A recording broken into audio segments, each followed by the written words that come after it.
부겸입니다. 사실은 조금 저희들은 절박합니다. 예, 그동안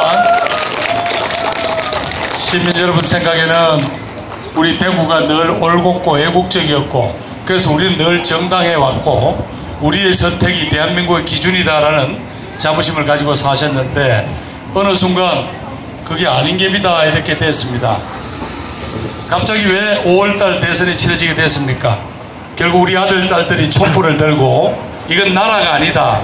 왜? 돈 있고 빽 있는 사람은 특권, 반칙, 부정, 부패 다 해도 빠져나가는, 이건 나라가 아니다라는 그런 절규 때문에 5월달에 치러진 겁니다. 누가 기획한 것도 아니고 누가 업무한 것도 아닙니다. 바로 이 냉정한 현실 속에서 우리 아이들의 장래를 위해서 대구 시민 여러분께서 이제는 좀 선택을 해주셨으면 합니다. 이게 참, 이게 차 대기가 아주 저희들 교통을 방해하지 않으려고 좀 어중간한 데 대해서 죄송합니다만은 저희들 이 저 호소 좀 잘 들어주십시오. 지금 경제 위기죠.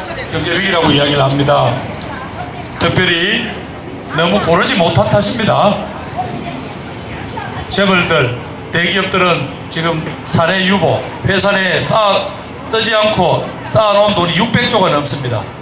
이명박 정부 때 세금 깎아줬던 거 이제 조금 돌려가지고 나라를 위해서, 나라 경제를 위해서 돈을 좀 더 받아야 됩니다.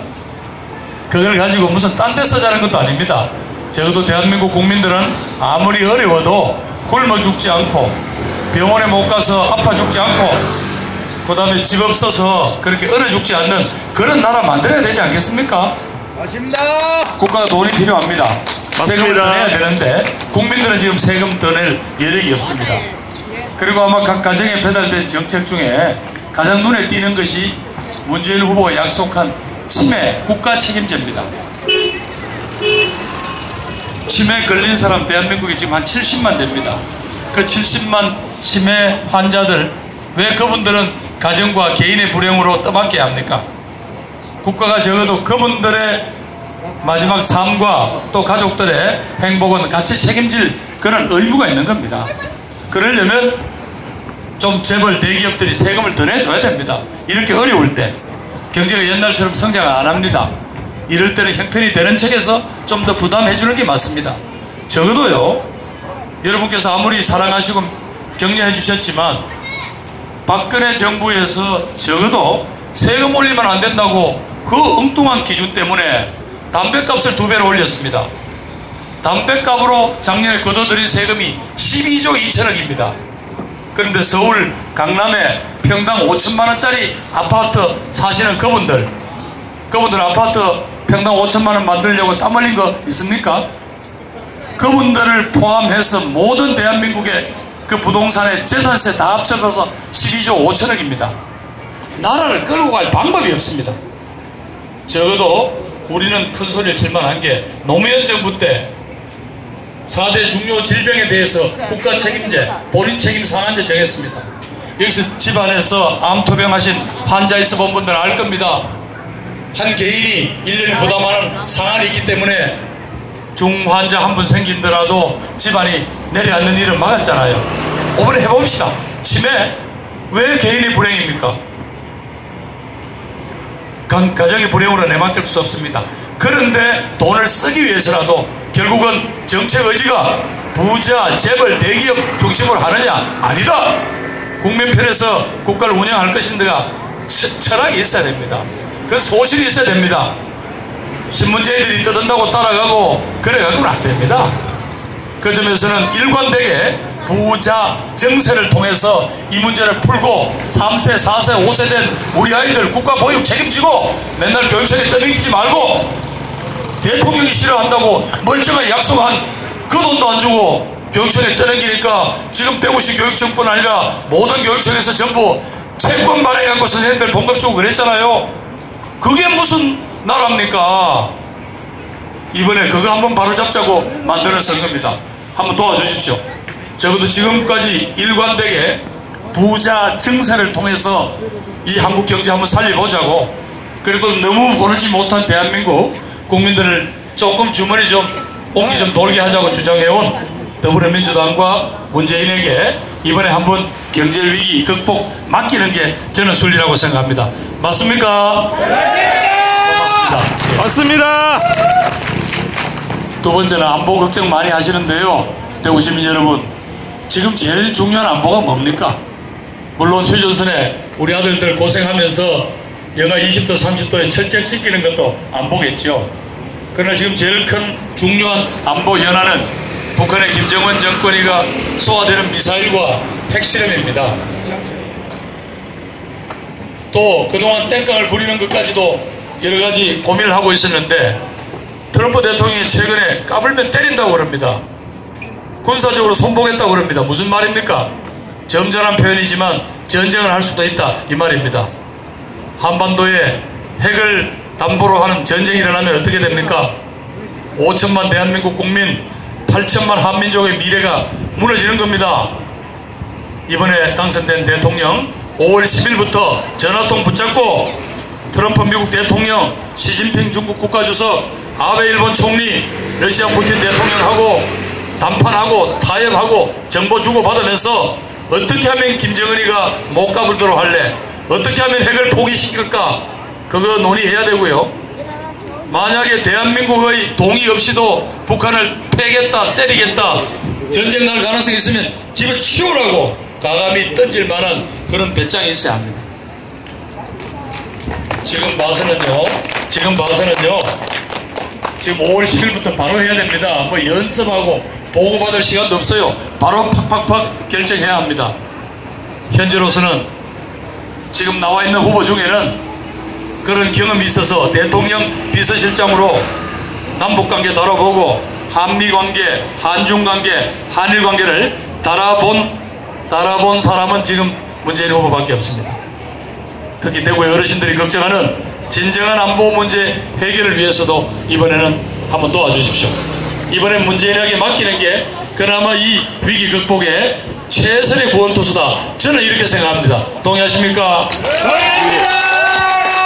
예, 이 자리에 마침 여러분의 사랑을 받았던 우리 대구 북구을 출신의 홍일학 의원, 지난번 총선 때 저희 당이 상처만 주고 제대로 못해서 무소속 출마하셨습니다만 이번 대선을 앞두고 대구의 정치 풍토를 확실히 바꿔야 한다는 절박한 심정 때문에 며칠 전에 복당을 하셨습니다. 그래서 우리 홍일학 의원도 여러분에게 인사를 드릴 거고요. 사회를 봤던 분은 우리 중구 남구 지역위원장 김동열 위원장입니다. 저희들 여러분에게 정말 호소드립니다. 존경하는 서문시장에 계시는 상인 여러분, 오랫동안 여러분들은 정말 특정 정치 세력과 특정 정치인을 사랑해 주셨습니다. 그러나 그 결과가 우리 아들, 딸로부터 이건 아니다 하고 이번에 부정당했습니다. 이번엔 한번 구원 투수를 쓰셔야 됩니다. 그래서 이 위기를 극복하고 또 여러분들이 마음에 안 드시면 내년 6월 지방선거 때 여러분이 해초리를 치셔서 대구시장, 경북지사, 서울시장 등등 광역단체장, 또 우리 중구청장을 비롯해서 기초단체장, 대구시의원, 또 우리 중구의회 의원 등등 다 뽑는 선거가 있습니다. 그때 여러분이 회초리를 치시면 되지 않겠습니까? 도와주십시오. 이번에는 국회 내에 저하고 홍일학 의원이 있는 더불어민주당이 제1당입니다. 집안이 어려울 때는 맞이한테 집안 수습의 책임을 맡기는 게 그게 순리 아니겠습니까? 이렇게 경제적으로 어렵고 국제정치적 안보적으로 어렵고 그리고 국민의 마음이 갈기갈기 찢어져 있을 때 하나로 모을 수 있는 그런 기회입니다. 도와주십시오. 대구 경북만 마음의 문을 열어주시면 이번에는 전 국민의 골고루 지지를 받는 그런 우리 대통령 한번 만들어 보십시다. 대통령이 정말로 솔직하게 국민들한테 이 어려운 시기를 함께 헤쳐나가자고 그렇게 호소할 수 있는 그런 나라 한번 만들어 보십시다. 도와주십시오. 잘 부탁드립니다. 고맙습니다. 우리 더불어민주당의 대구 경북 화이팅! 27석 중에 딱 한 석밖에 없었습니다만 형님 한 분이 더 돌아오셨습니다. 두 형님 때문에 제 이 동생이 요즘 참 힘이 납니다. 든든합니다. 우리 북구을의 홍일학 의원 무소속으로 압도적인 당선으로 됐습니다만은 그저께 이제 복당을 했습니다. 우리 홍일학 의원님을 소개하겠습니다. 와! 안녕하세요. 감사합니다. 문재인! 하게 몇 말씀만 드리고 가겠습니다. 제가 아까 우리 김동열 위원장처럼 말씀드렸던 것처럼 며칠 전에 복당을 했습니다. 왜 복당을 했는가 하면 대구 시민들이 채찍을 안 드셔서 그랬어요. 좀 채찍을 들어주세요. 자식도 잘못하면 가르쳐야 됩니다. 지난 30년 동안 한정당을 그렇게 뽑아주고 사랑했는데 잘못했잖아요. 그럼 이번에는 확실하게 채찍을 들고 가르쳐야 되는데 안 합니다. 그러면 다른 사람들이 다 무시해요. 저기는 뭐 저 집은 어떻게 된 거냐, 자식이 잘하나 못하나 맨날 사랑하다 보면 이게 어떻게 되느냐 이렇게 얘기합니다. 이번에는 확실히 대구 시민들이 채찍을 들고 이렇게 자유한국당을 가르쳐야 됩니다. 그렇지 않으면 정말 대구는 다른 사람들로부터 무시당하고 소외당하고 이렇게 될 수밖에 없습니다.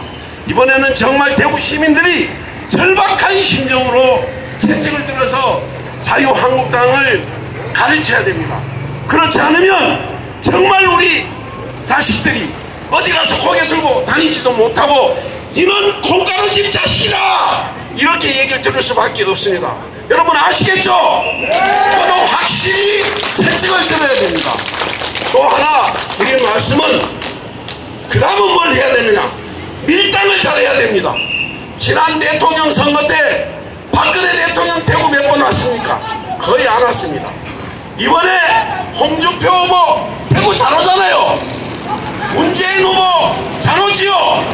네. 또 지난번 총선 때 김부겸 뽑아주고 홍일학 뽑아주니까 대구 가봐야 되겠다 싶어서 지금 많이 옵니다. 그래도 부족해요. 다른 데는 맨날 가잖아요. 대구도 대접받고 제대로 우리 사람이 살고 있다 이렇게 하려고 그러면 자꾸 오게 만들어야 됩니다. 그렇게 하려면 어떻게 돼요? 밀당을 잘해야 됩니다. 여러분 이제 밀당 잘해보시 그렇게 해주시겠습니까? 예! 그러고요 한마디만 더 하겠습니다. 이제까지 30년 같은 당 25명 27명 대구 경북 국회의원 일색으로 뽑아줬더니 해놓은 일이 뭐 있습니까? 맨날 가서 줄서기 하고 줄타기 하고 그거밖에 더 있었어요.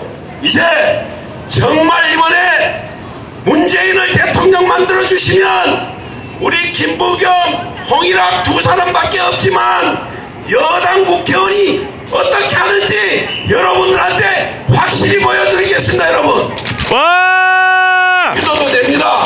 우리 김부겸 의원 여러분 보셨지 않습니까? 앞으로 제가 서로 도와서 대구 경북이 확실하게 전국의 정치의 중심이고 경제가 잘 될 수 있도록 대구가 잘못하면 대한민국이 망한다 이런 생각을 할 수 있도록 확실히 하겠습니다. 여당 국회의원으로서 행세 한번 하게 해주십시오. 여러분 여러분 감사합니다. 앞으로 열심히 하겠습니다. 기억해 주십시오. 여러분 감사합니다. 와! 홍일학 화이팅! 홍일학 의원님 화이팅! 김부겸 의원님 화이팅! 우리 지난 총선 때 우리 수성갑의 김부겸 의원님 한 몇 프로 당선됐습니까? 62%. 62%로 당선됐습니다. 우리 홍일학 의원님 북구을에 몇 프로 당선됐습니까? 나 잘 모르는데 50몇 프로 됐어요. 예, 52.3%로 당선됐습니다. 대구 분들 한번 밀어줄 때는 화끈하게 밀어줍니다. 이번에 우리 문재인 후보도 대구 분들이 밀어줄 준비가 되어 있는 것 같아요. 눈빛들이 달라졌습니다. 오늘 우리 김부겸 의원님하고 저 앞산 순환도로 지나가는 차를 향해서 엄지척을 하니까 엄청나게 많은 분들이 이렇게 하고 계시더라고요. 오늘 이 서문시장에 계신 분들 우리 문재인 후보 많이 밀어주실 거죠? 예! 네, 우리 김부겸 의원이 대구의 예산 예산을 책임지겠다고 합니다. 대구 예산을. 그렇게 할 수 있죠. 예. 예, 대구에 이제 정권이 바꾸면 대구에도 인물들을 중앙으로 많이 진출시킬 수 있죠. 예, 하여튼 힘 실어 주십시오. 예, 아직까지 뭐 문재인 당선도 안 시켜놓고 이렇게 김치국 마신다 할까봐 조심스럽습니다만은 적어도 우리 지역에 우리가 책임지겠다는 자세, 아까 홍일학 의원께서 말씀하신 대로 여당 의원이라면 무슨 총대를 매야 되는지는 확실히 보여드리겠다, 그 말씀 드리고, 제가 마이크를 잡은 거는 정말 좀 주제넘지만 잘 들어주십시오. 여러분, 얼마 전에 부처님 오신 날 행사가 동화사에서 있었습니다.